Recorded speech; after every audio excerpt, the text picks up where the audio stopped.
Supreme Court. And so I requested every member of a licensed broadcasting staff to fill out a form for filming and recording of these proceedings. And the only provisions that I would order the press that no witness or victim who objects to being recorded, you can't record those persons. I think you know that, right? So that'll be the order, and thank you for filling those out. You wouldn't normally do it, but because of the nature of this case and the high public profile, this is what we're doing. Under the rules of recording, I will give these orders of me granting permission to the court reporter, and I will ask her to mark them as the court's exhibit and to maintain them for the record going forward. Is everyone ready to proceed? Yes, Your Honor. Thank you. Is there a case that's going to be called? Your Honor, Rodney Hinton. Thank you.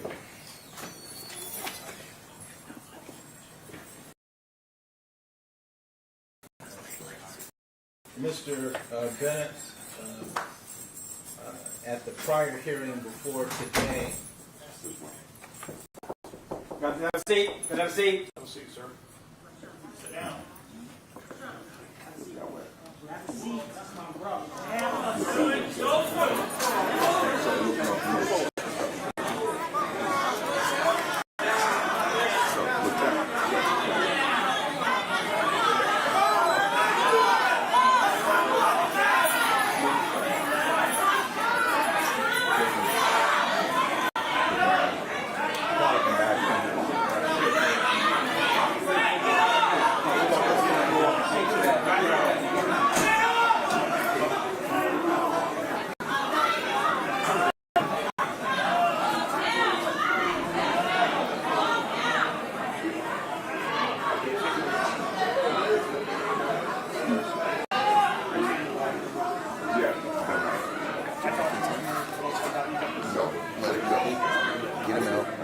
Mr. Bennett, was that the defendant's blood brother?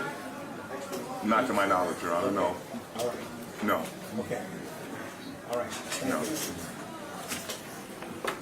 All right, let's resume order. Can we have the defendant? Yes. again, please? Thank you, everyone. Thank you. Yes.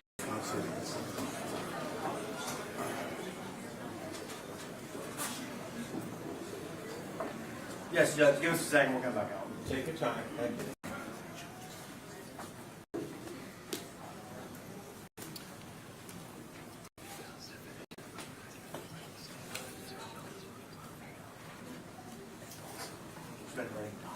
I'm ready.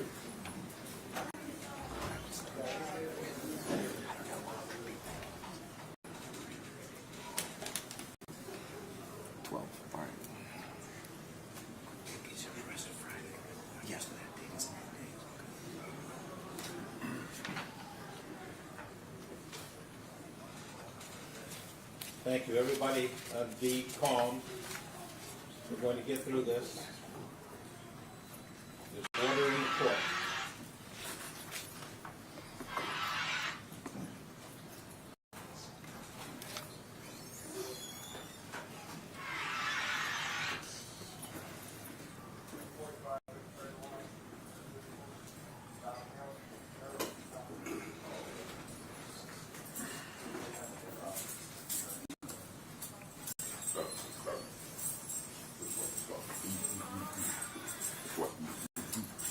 Good morning, Mr. Hinton. Good morning. Thank you. You're right. Thank you. Thank you. We're here this morning on the issue of, I believe, at the prior hearing, there was a waiver of probable cause, Mr. Bennett. Judge, I'm going to waive probable cause as a result of being acquainted with the case. Thank you so much. And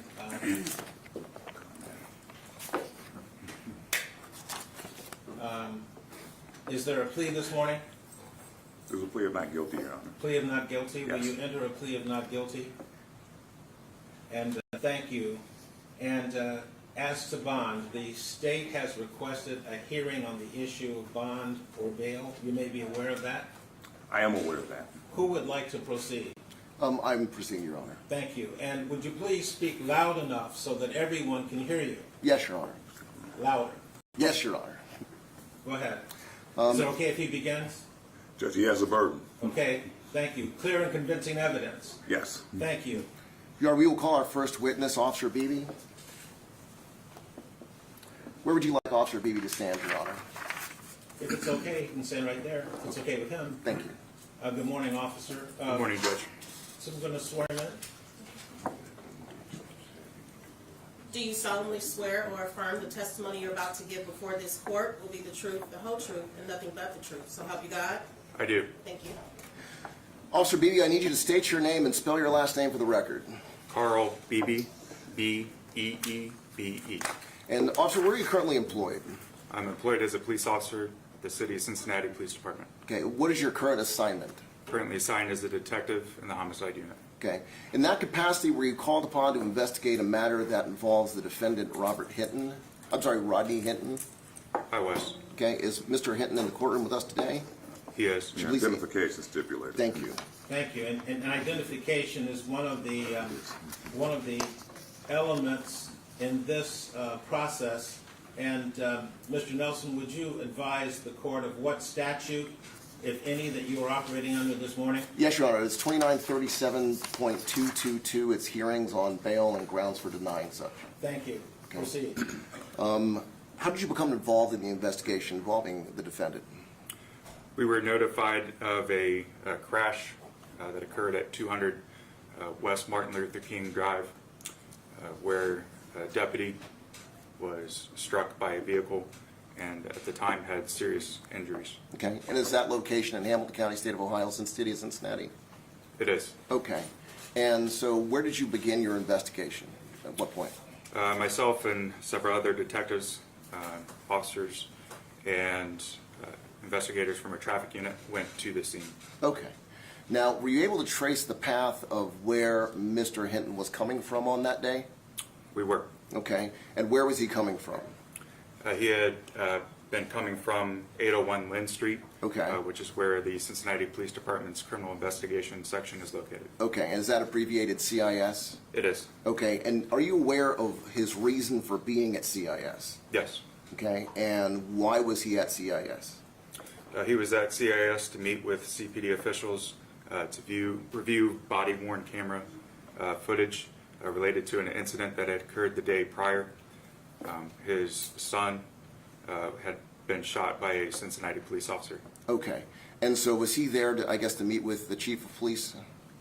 Yes. Okay, and so on that date, at that time, did he view a video which depicted his son being shot and dying as a result of contact with a Cincinnati police officer?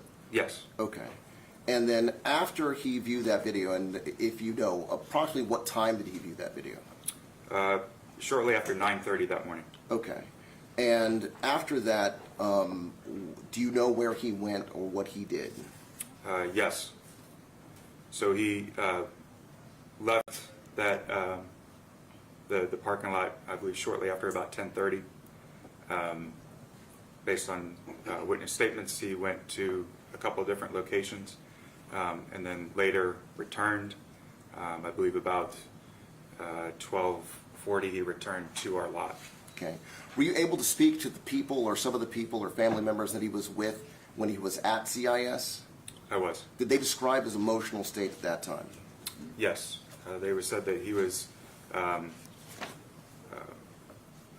upset, was agitated, and they were concerned enough about his emotional state that they did not want him driving, which is why the first time that he was there, when he left, he actually left with family members and not driving the car that he had driven to that location. Okay. And do you recall it?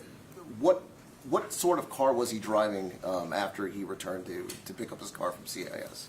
It was a black Ford Focus. Okay. Approximately what time did he return to CIS to pick up his vehicle? I believe it was approximately about 12:40 p.m. Okay. Were you able to trace his progress from CIS to the point where he came into contact with Deputy Henderson? We were. Okay. And can you describe where he left, where he drove from CIS to the location where Deputy Henderson was struck? Well, he after he came back to pick up the car, he actually left the parking lot, followed by some family members in another car, and then a few minutes later returned to the parking lot at CIS, drove through the parking lot, and then left the parking lot again. That was at approximately, I believe, around 12:49 that he left the lot the last time. Okay. And then from there, proceeded up to the Clifton neighborhood, where he was traveling northbound on Clifton Avenue, and then turned to travel eastbound on West Martin Luther King Drive. Okay. So that's a right-hand turn from Clifton Avenue proceeding northbound on the MLK. Is that correct? From northbound on Clifton Avenue to eastbound on Martin Luther King. Okay. And where was Deputy Henderson working on this day? He was working from the intersection of Clifton Avenue and Martin Luther King Drive. He was working one intersection to the east, where there's a traffic light there. Okay. At 200 West Martin Luther King Drive. And what was he doing at that traffic light? What were his duties? He was engaged in traffic control duties. There is a traffic signal box that's mounted on a metal pole at the corner of the intersection. In that box is a cord with a button on the end of the cord. That button can be used to cycle the light. There were graduations at the University of Cincinnati that day, and so there was a large volume of traffic in the area, and so he was controlling traffic and assisting pedestrians crossing the roadway. And was he in a sheriff's deputy uniform at that time? He was wearing a sheriff's deputy uniform, wear a hat, and a fluorescent vest, traffic vest. Okay. And his employment history involves being a deputy with the Hamilton County Sheriff's Department. Is that correct? That is correct. Okay. And so he was performing duties as a police officer directing traffic on that day. Is that correct? That's correct. Okay. Let's see. Were you able to retrieve any video from any stationary cameras or mobile cameras? We were. Okay. And please describe the cameras that you were able to get footage from. We had one camera that was a fixed camera. That camera captured them turning from Clifton Avenue onto West Martin Luther King Drive. It was pointed in that direction at the time that incident actually occurred. It was redirected to the scene after the deputy was struck. Mm-hmm. We also had the opportunity to view camera from a vehicle that was in traffic on West Martin Luther King Drive, approaching the intersection where the deputy was struck, and it did capture the incident. Okay. And were you also able to speak to people who were in cars that were within one car length away from the defendant? Yes. Okay. So your information is obtained from a static video camera, actually it's a moving video camera that was moved to the position after the accident, a video camera that was actually in a bus that was actually on MLK that depicts the incident, and testimony from multiple witnesses who were there. Is that correct? That's correct. Okay. When you pick up the defendant turning eastbound onto MLK, please describe his path of travel. So initially he was in one of the lanes on the right side. The traffic was slow moving, stop and go traffic. At some point, based on witness testimony, they moved into the left straight lane. Mm-hmm. And then a short time later, pulled into the sort of the painted median. It's not a raised median, but a painted median between the two. Eventually, that turns into a left turn lane to go into Burnett Woods. All right. So at that next intersection where Officer Henderson is standing and running traffic, you can take a left to go into Burnett Woods and a right to get to UC where the graduation was happening. Is that correct? That's correct. Okay. And describe the defendant's path of travel after he pulls into the left turn lane, the one that is used to turn into Burnett Woods. So based on witness statements, he pulled into that center lane, the median, turns into the turn lane. Pulled into there and stopped. There were no other cars in front of him at that point, no obstructions. Let me ask you a question. When he stopped, was he at the intersection or did he stop short of the intersection? No, he was well short of the intersection at that point. Okay. And was traffic moving eastbound while he was sitting there? No, traffic was stopped. Okay. But was there room ahead of him for him to pull up to the intersection should he have wanted to turn left? Correct. There were no vehicles in front of him. Okay. At that intersection, are there plastic, I guess, for lack of a better word, sticks that are actually in the ground and the pavement to ensure that people travel in the proper lane of travel? There are further up closer to the intersection, yes. But he was not up to that point at that time. Would that be correct? Correct. Not at the point that he stopped. Okay. Tell me what he did after he stopped. So based on witness statements as well as the video, the vehicle accelerated quickly, proceeded eastbound, crossed into the oncoming lanes of traffic when there was no longer traffic to obstruct his travel. Crossed into the oncoming lanes of traffic, went to the left of those little stanchions that are in the middle of the roadway, into the oncoming lanes, through the intersection, directly at where Deputy Henderson was standing, struck Deputy Henderson and the metal utility pole on the northeast corner of the intersection. Okay. Were there any evidence of skid marks? No, there were no indications at any point that he tried to brake, stop, or otherwise avoid Deputy Henderson.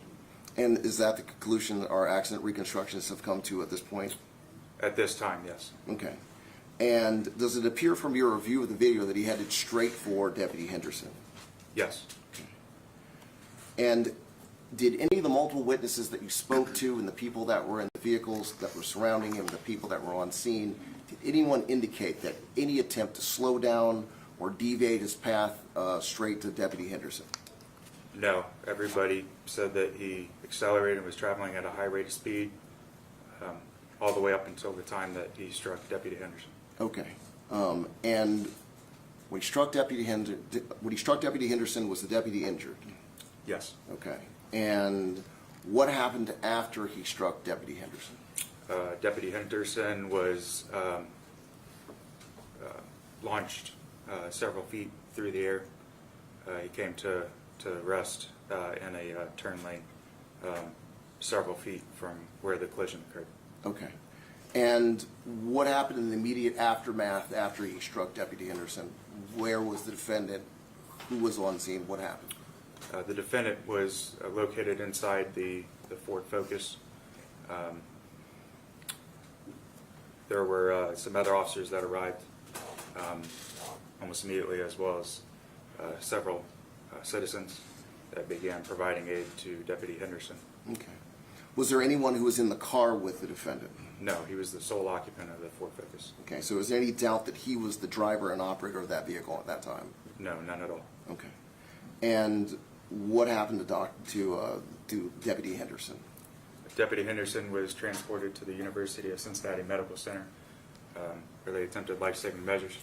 However, he succumbed to his injuries and was pronounced deceased a couple hours later. And in addition to the people that you spoke to that were on the scene and the vehicles that were surrounded, did homicide speak to other witnesses as well?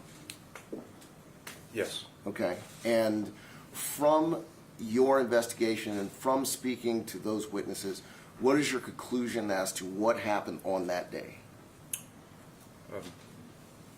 We believe, based on our investigation, the witnesses that we spoke to up to this point, that Hinton left our office and was traveling and came upon Deputy Hinton and made an intentional decision to drive directly at Deputy Hinton and strike him and kill him. And based upon that investigation, did you decide to charge the defendant with aggravated murder? We did, yes. I don't have any further questions, Judge. Mr. Bennett, you may cross-examine the witness if you like. Judge, first of all, I would like to offer on behalf of the Hinton family and myself prayers to the Hinton family, prayers to the family of Larry Henderson, the fallen deputy, and I thank the court for having a fair assembly in the courtroom today. With that, I'd like to ask you a few questions, not a lot, okay? Yes, sir. You said that Mr. Hinton left the police station around 12:30. CIS. He initially left around 10:30 Came back and then left again. and then returned a couple hours later, yes. And you said that individuals that know Mr. Hinton, his family members, were saying that he appeared to be agitated, upset, and so forth, correct? Yes. Okay. And you don't know the source of that that agitation or that distraughtness, do you? If you know, you might not.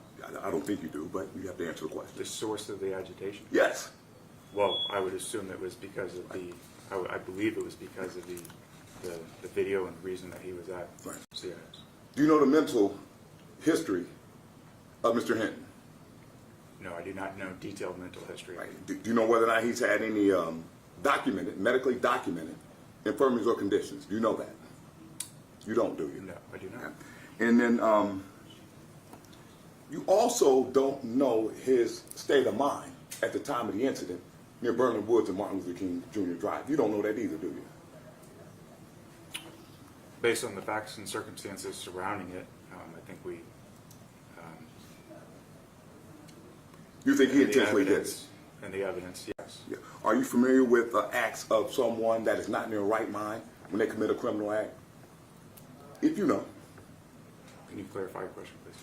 Are you familiar with the characteristics of I'll acts that are... object Well, to that one. you object to that? Okay. You don't know whether or not he was in his right mind at the time that he encountered Deputy Henderson on Martin Luther King Drive in Burnham Woods. You don't know that, do I would you? object again, Your Honor. Well, this- Asked and answered a couple times. It's a different question. It was a slightly different question, but I will sustain the objection. Judge, one of the factors with respect to the Ohio Revised Code and detaining a person with no bond is his mental condition. That has to be explored. His mental condition. What was his mental condition at the time that he committed this offense? It's stated in the statute. It's 2937.22. I believe it's C3, the character, physical, and mental condition of the defendant or the accused. That's at issue. I believe that the witness indicated that his opinion was that the act was intentional. Right. And in making that opinion about whether or not it's intentional, you need to know the mindset or the mens rea of the person that you're claiming intended to do this. Was he in his right mind? That's relevant with respect to your bond I'll determination. sustain the objection. From the state, Your Honor, also, just for clarification, it's not the time of the event, it's the time of the history of the accused. So the actual intent at the time of this offense has no bearing upon this court's decision. I'm not saying that my client didn't try to intend to do this. That's not my position. One more question. You don't know his mindset at the time he shot him, do you? Yes or no?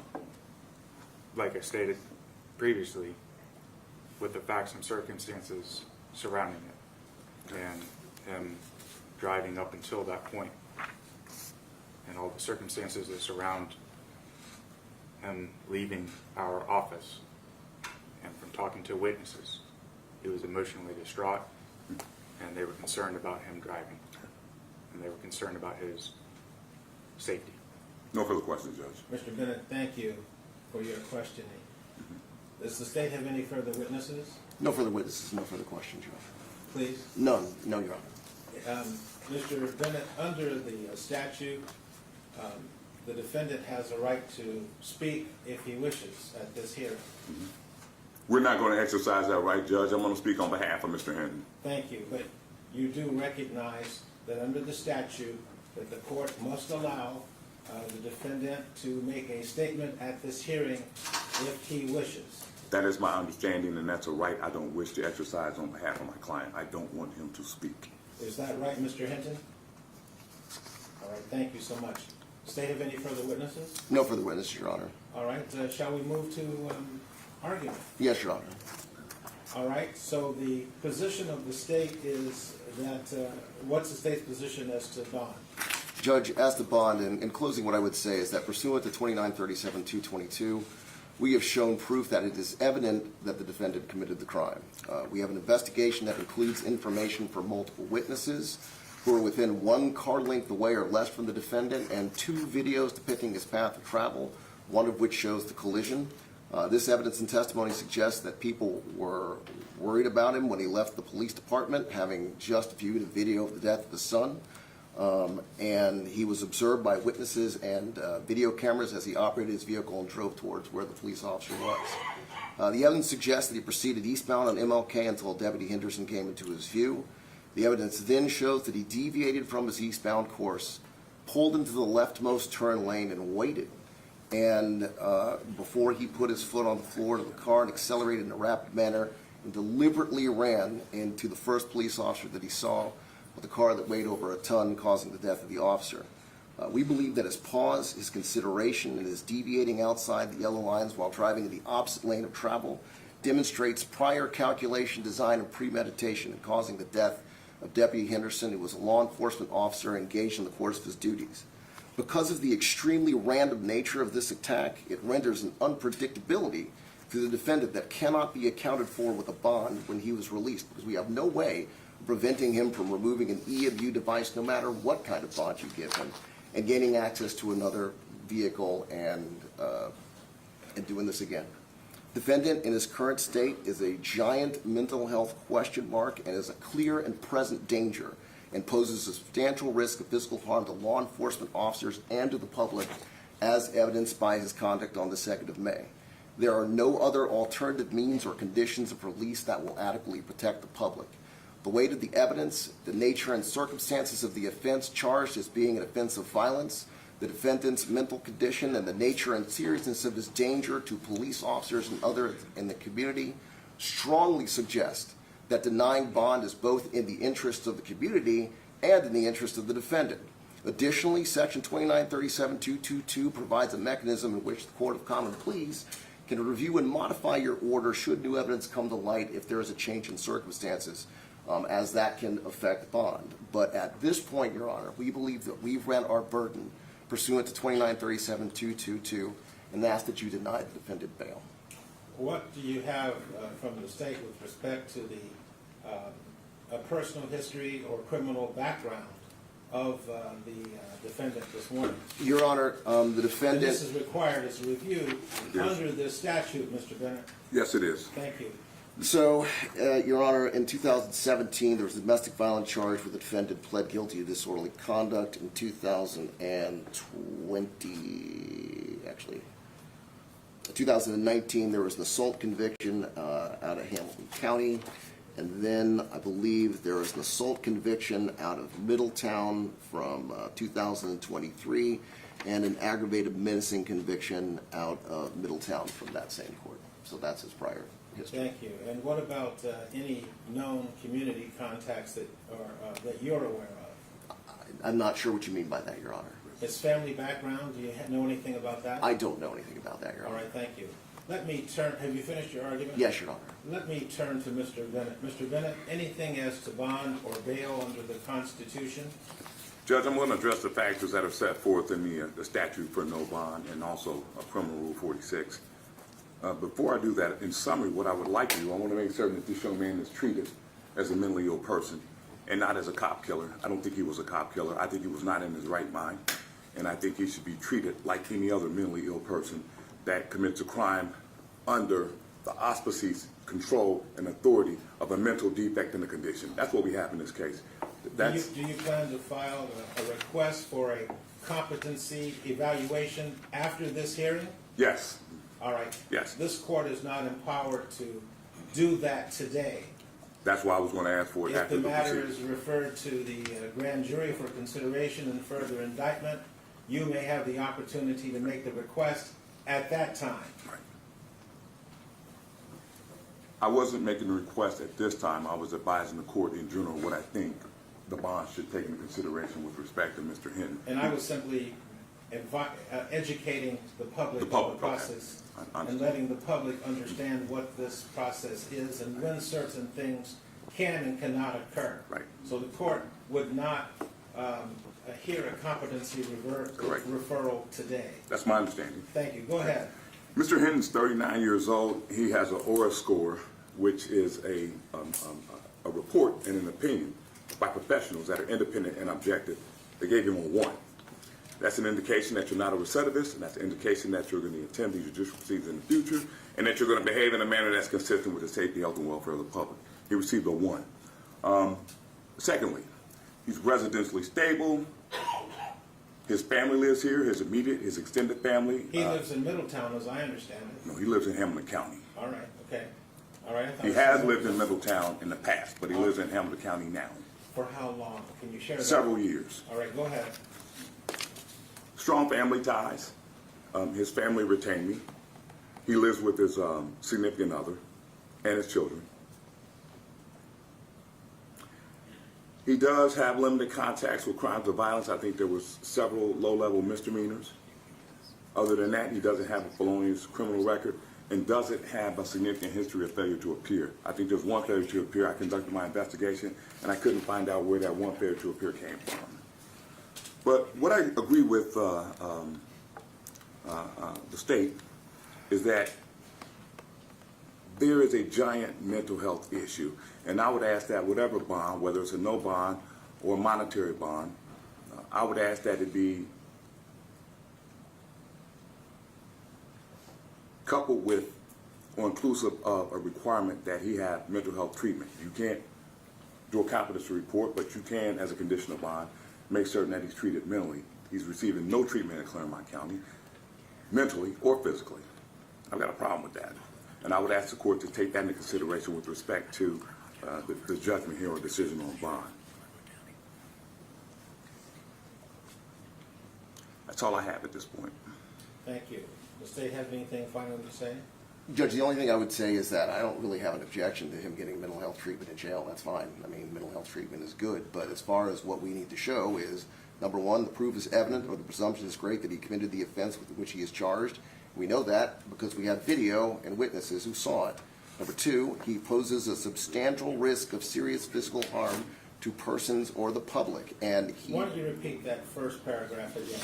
So you just read it. The proof is evident, or the presumption is great that the accused committed the offense to which he is charged. Hold it. I will make a finding under revised code section 3927.222 by clear and convincing evidence that the crime was committed as you described, based on the information presented this morning. Next. Next would be that he poses a substantial risk of serious physical harm to any person or to the community. Mr. Bennett, you want to address that? I think in light of his mindset at the time that this happened, I was physically present with the defendant over the weekend.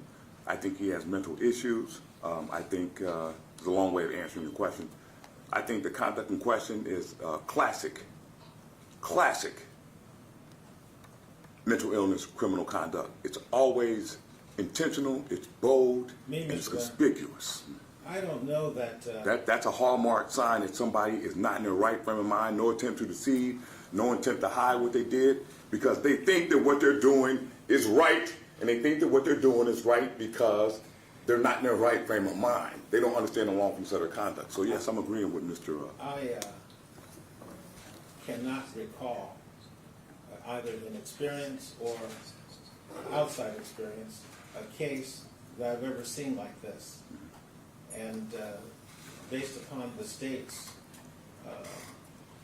comments, I find it very difficult to figure out how there could be any decision based on what they said that would protect the public and the defendant under these circumstances. This is a most unusual case. I don't disagree with you, Judge, with respect to the no bond. Thank you so much. I believe that Mr. Bennett said that he agreed with the court with the issue relating to no bond, and I would add the mental health treatment. I've talked to the officers before.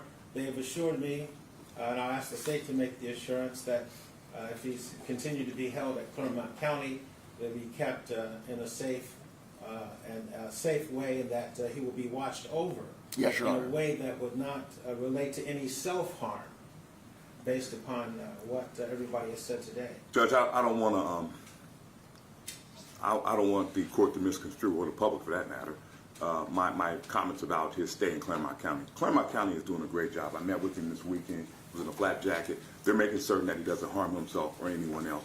I just want to make sure, add that component of mental treatment.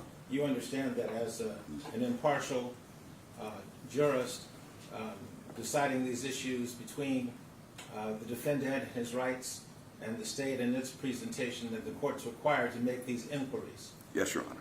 All right. Based upon the officer of testimony of Officer Beebe, Yes, Judge. and all the facts and circumstances surrounding his testimony this morning, the comments of the state, that there will be an order of remand with no bond. Please assure the safety of the defendant and any mental health treatment that can be granted. No bond, and we'll give, if the officers want to stay here, and the public, you're welcome to stay through the other hearings. Otherwise, if you were concerned about this issue, you may leave, and then we'll take just a 5-minute break. Your Honor, his grand jury report date is May the 12th. All right, let me finish this order. Okay. Clyde, 512 for your report. Okay, thanks. Yes, sir. I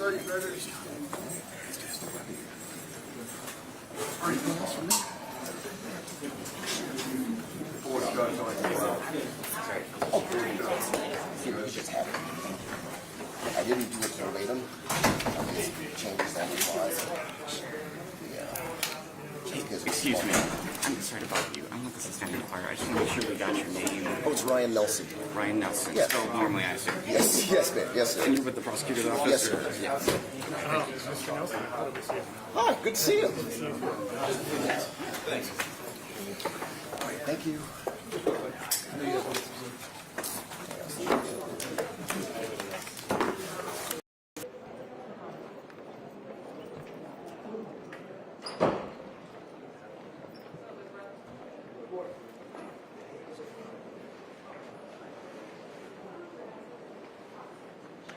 I asked her if we could do it on the other side of those things on there, just because I feel like there's going to be a lot of people walking by, and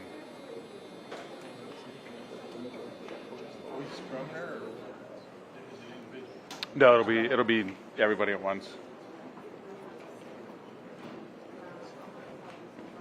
Yeah, I'm just going to make sure I don't get blocked out by all the reporters here. And she's staying over here. No. Let's figure out, no, I'll figure out move where it. she's going to stay. She's staying Okay. super fine. No, we're going to move. She's going to put it down there a little bit further. Oh.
may be a cluster. We're all trying to move down there all at the same time.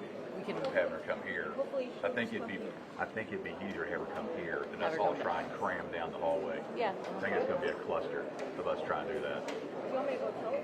Yeah, well, yeah, because Christian asked her to do it down there, but I think she's better off doing it here because all the people are gone.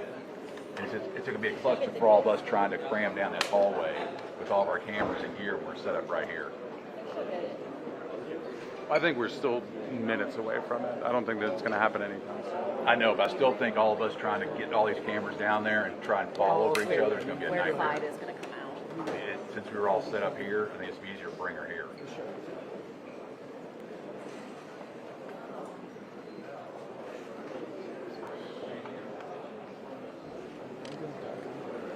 Yeah. Let's talk. Well, but no, because she was to come here, then they suggest she go down there. It's easier to come here since we're all here. It's all trying to run down the hallway. Yeah, it's like we're already set, and I'm supposed to bring her here. Yeah, I think it's going to be easier to do it that way because it's going to be a cluster.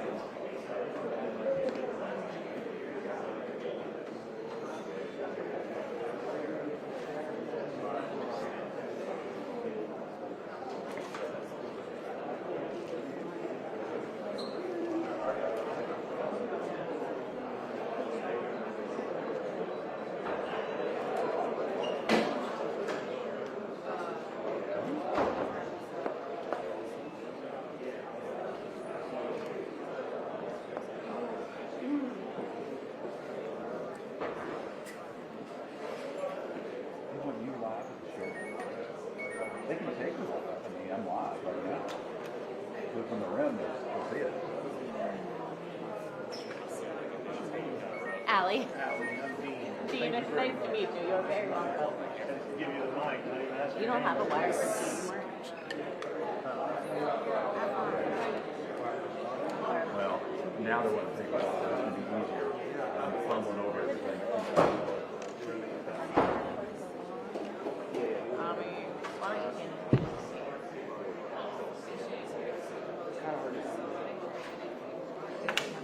You don't have to turn it on. I'll turn it on if I get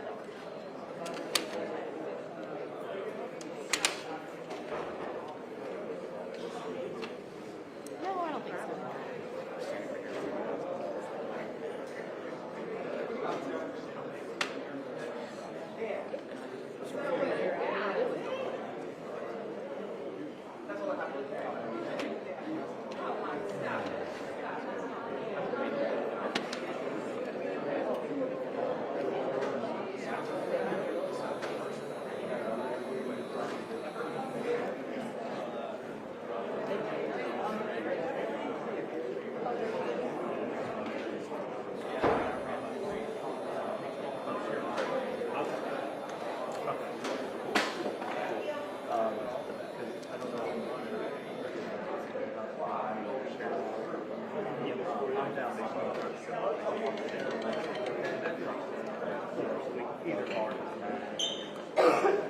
Hey, Amber. I can. No one said anything about me going live, so I don't have any anything to do that with. I'm sorry.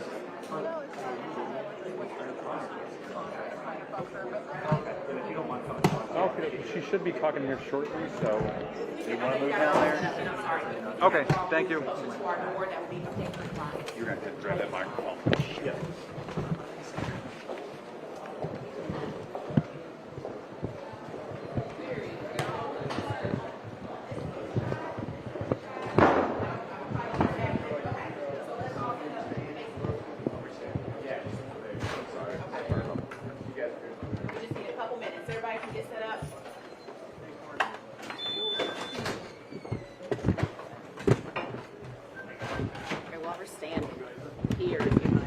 Yeah, have her stand there.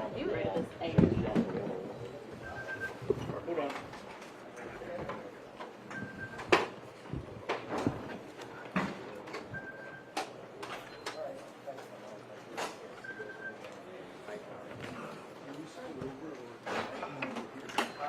We're trying to squeeze all these people. I don't know if I can shoot over here. It's alright, I'll go right here.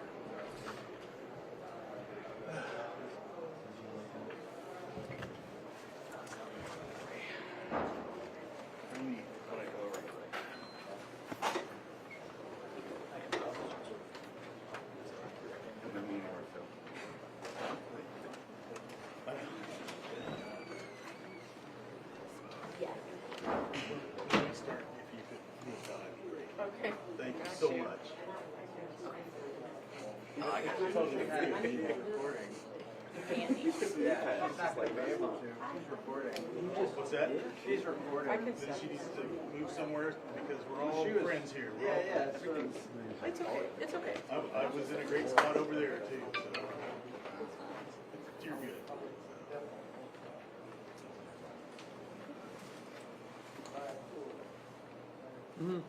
Or well, no. That, actually, yeah, sorry.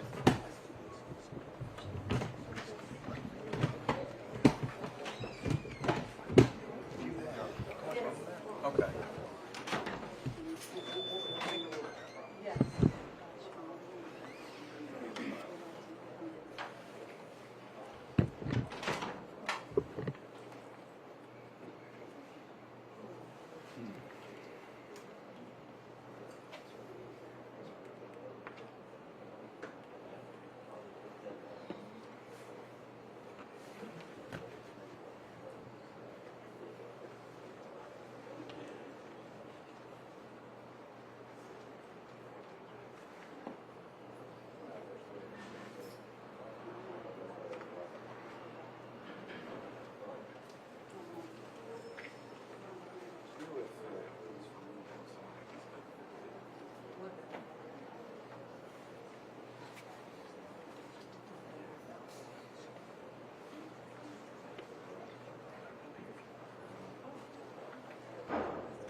We're just waiting for the sheriff to step in front of the camera, period.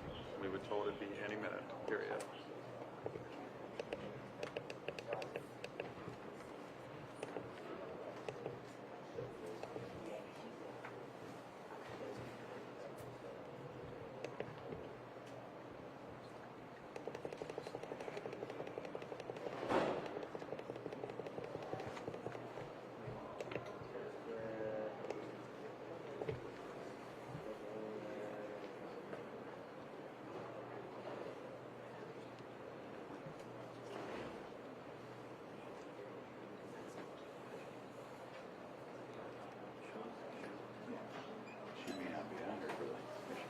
Everyone ready?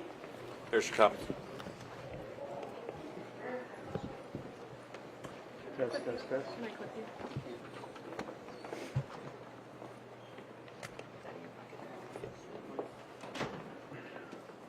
Wait, everybody mic'd up? Let me know if anyone's not.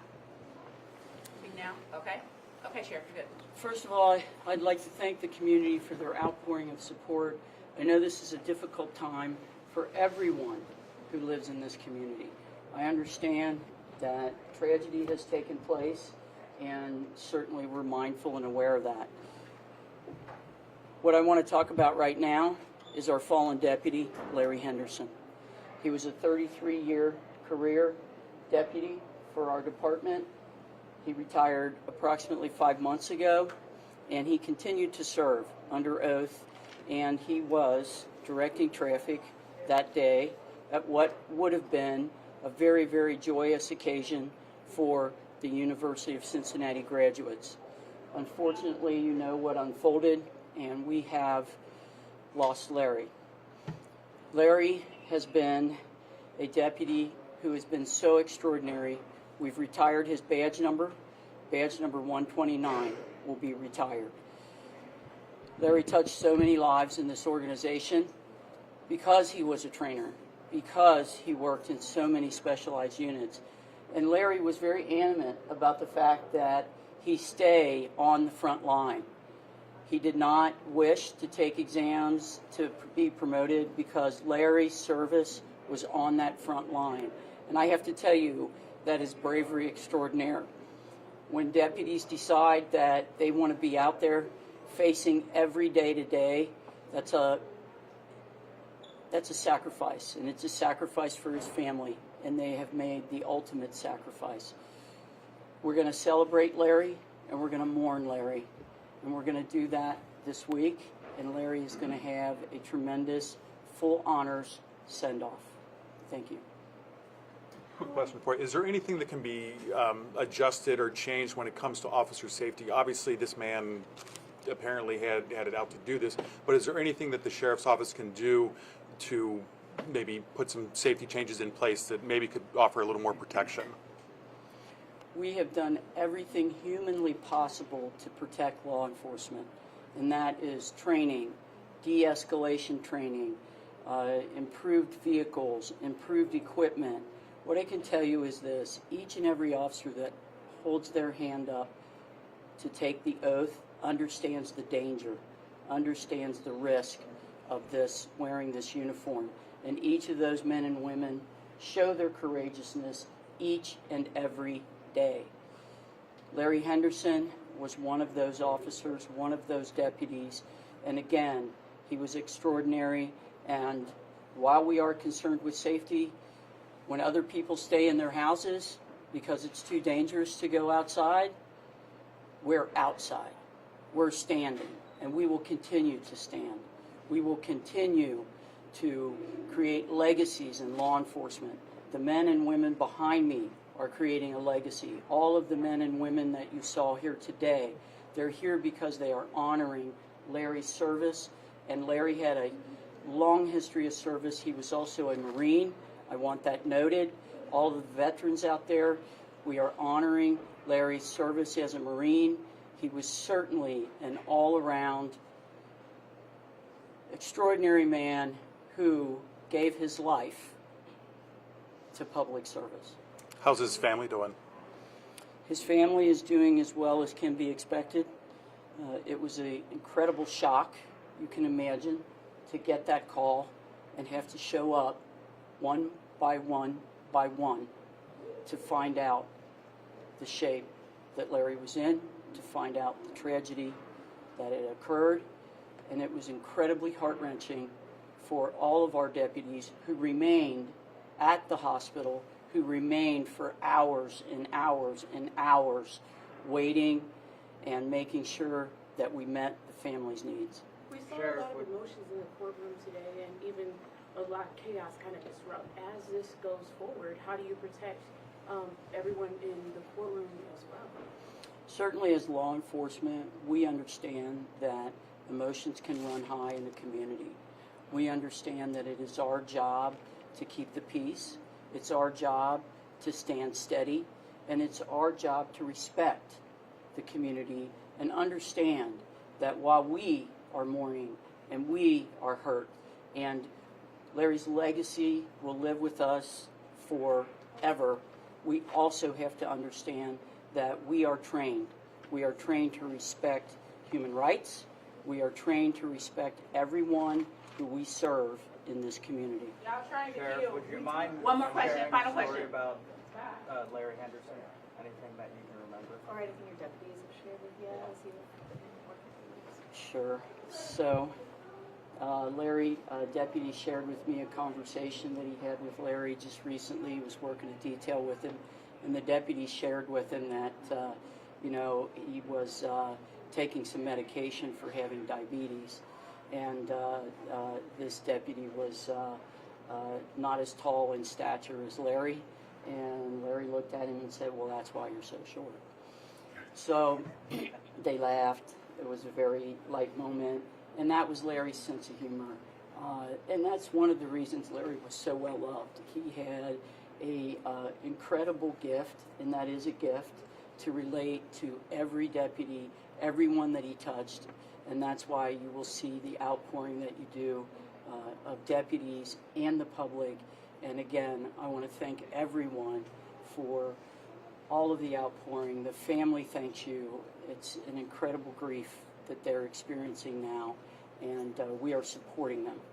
That's One all last for question. now, everybody. Can we That's ask all. one last one? Christian?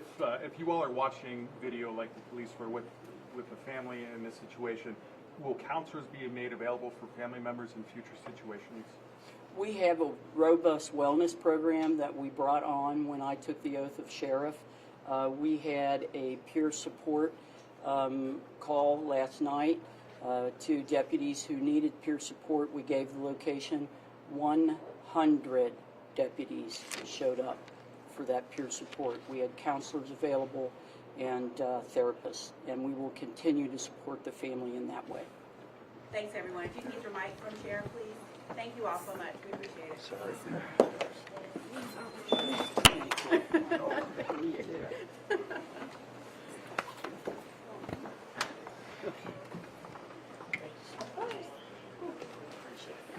How you doing, man? Long time no see. How's it going?